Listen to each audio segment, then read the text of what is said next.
we're like we're like going around these notes in a very strange direction, but I'm glad. I feel kind of better speaking about it, actually.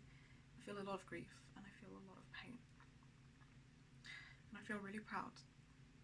And I feel really scared. And I still feel really proud because right now we're doing exactly that. We are so afraid in so many parts of us for how this is going to look, and the goal is to not focus on that and to try and stay in our body with our emotions and do what feels healthy to us and to feel safe doing it, even when that's not the default.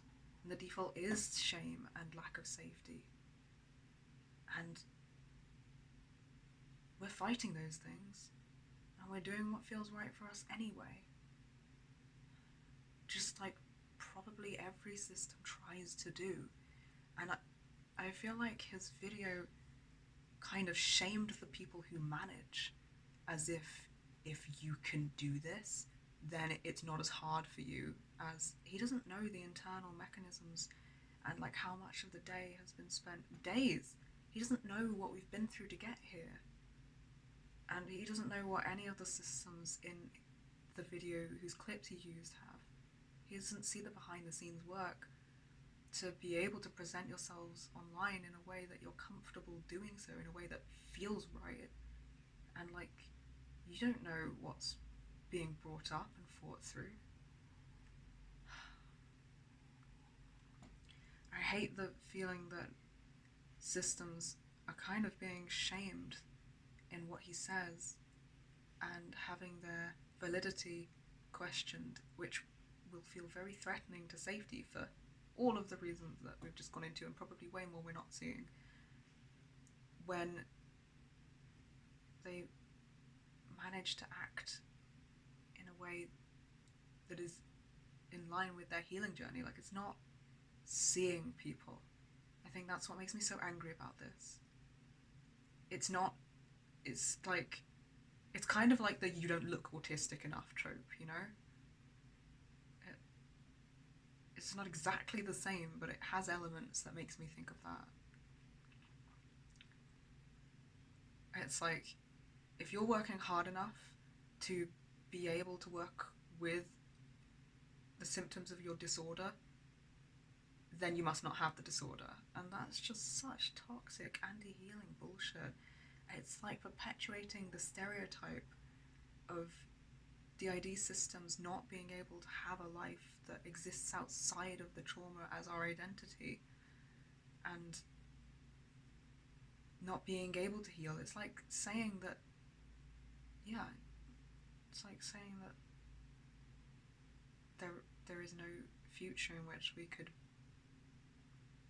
exist in a functional or healed way and still have access to the support we need and still be seen for who we are and still have our struggles acknowledged. I don't know why he even thinks that people would display only their struggles online, or that they wouldn't be displaying themselves online in the first place, because like, when he says these are not the things we would see in clinical practice, well, I want to know what he has seen in clinical practice.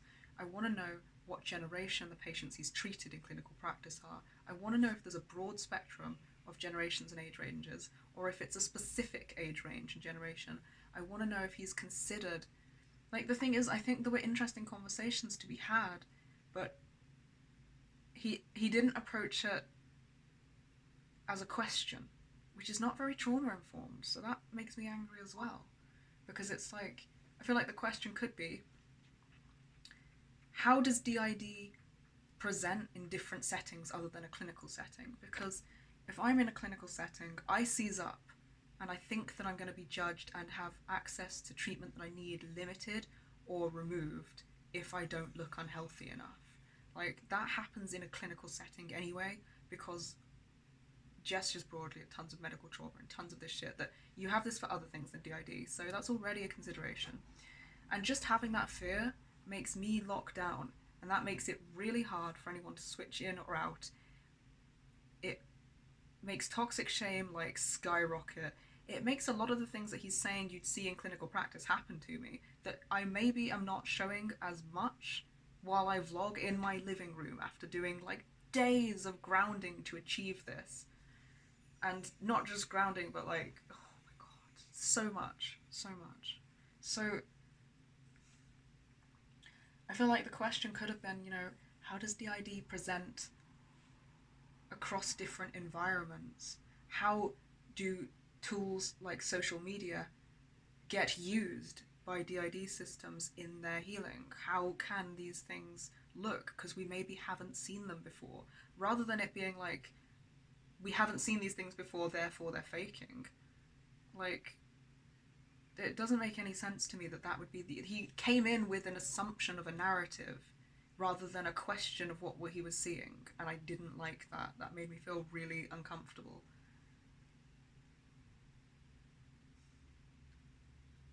Like, the only DID systems that are DID systems are going to be the ones that don't exist in society. And I'm sure that happens to a lot of us. I don't fucking go anywhere. That's only slightly an exaggeration. Largely, we do not go outside. And it sucks, and I hate it. But it's really hard to manage all of the symptoms and do that. So, online is kind of a more likely place where I can be visible and where I can have a social life, even, because I can control it. I can be in my living room, I can be safe. It limits the amount of triggers I encounter so that I can manage the ones I do encounter. So it seems just really likely to me that there would be a big presence of people with DID in social media sites, because